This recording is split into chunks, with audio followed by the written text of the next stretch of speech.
Hi friends, welcome to rise and shine. എല്ലാവർക്കും സുഖമാണല്ലോ.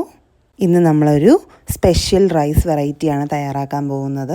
ബാച്ചിലേഴ്സിനൊക്കെ ഈ വീഡിയോ വളരെ യൂസ്ഫുള്ളായിരിക്കും. കൂടാതെ ചില ദിവസങ്ങളിൽ ഉച്ചയ്ക്ക് എന്ത് കറി ഉണ്ടാക്കുമെന്ന് വിചാരിച്ച് മടിച്ച് നിൽക്കുമ്പോൾ ഈ ഒരു റെസിപ്പി യൂസ്ഫുള്ളായിരിക്കും. കുറച്ച് സാധനങ്ങൾ കൊണ്ടും കുറച്ച് സമയം കൊണ്ടും എളുപ്പത്തിൽ തയ്യാറാക്കാൻ പറ്റുന്നൊരു റൈസ് റെസിപ്പിയാണിത്. കുട്ടികൾക്കൊക്കെ ലഞ്ച് ബോക്സിൽ ഒരു ദിവസം ഇത് തയ്യാറാക്കി കൊടുത്തു നോക്കിക്കേ, ഉറപ്പായിട്ടും അവർക്കത് ഇഷ്ടപ്പെടും.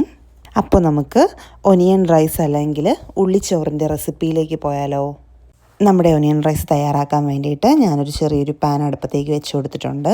എന്നിട്ട് അതൊന്ന് ചൂടായിട്ട് വരുമ്പോൾ ഒരു 2 ടേബിൾ സ്പൂൺ വെളിച്ചെണ്ണ ചേർത്ത് കൊടുക്കാം. എണ്ണ ഒന്ന് ചൂടായിട്ട് വരുമ്പോൾ അതിലേക്ക് നമുക്ക് ഒരു 1/2 ടീസ്പൂൺ അളവിൽ ചെറിയ ജീരകം ചേർത്ത് കൊടുക്കാം.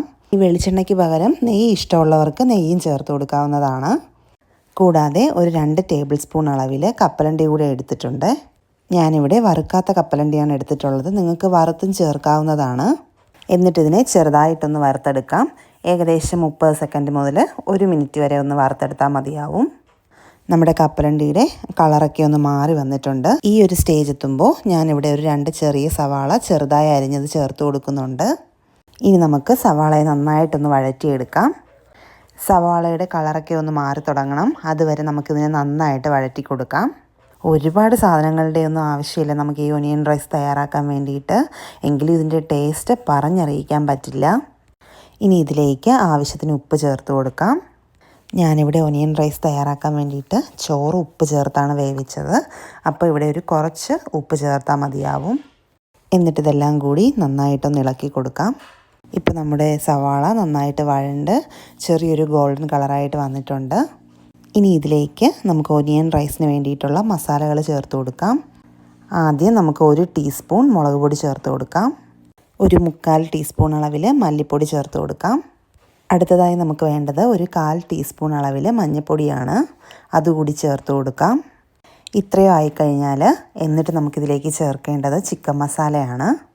ഞാനിവിടെ 1 ടീസ്പൂൺ അളവിൽ ചിക്കൻ മസാല കൂടി ചേർത്ത് കൊടുക്കുന്നുണ്ട്.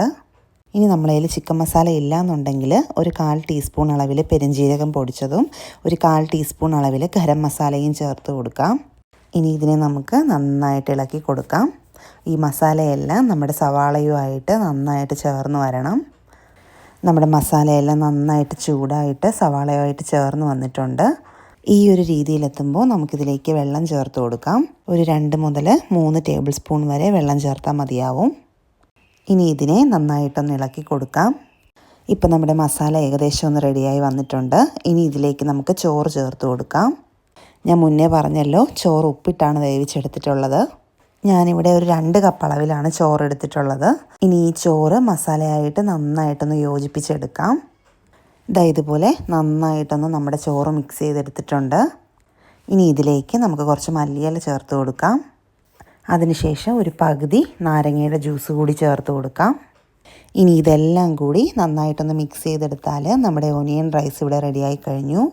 നിങ്ങൾക്കിത് കാണുമ്പോൾ തന്നെ അറിയായിരിക്കും എന്ത് ടേസ്റ്റാണെന്ന്. കൂടാതെ ഇതിൻ്റെ കൂടെ പ്രത്യേകിച്ച് ഒരു കറിയുടെ ആവശ്യമില്ല. നമുക്കിതിങ്ങനെ തന്നെ കഴിക്കാവുന്നതാണ്.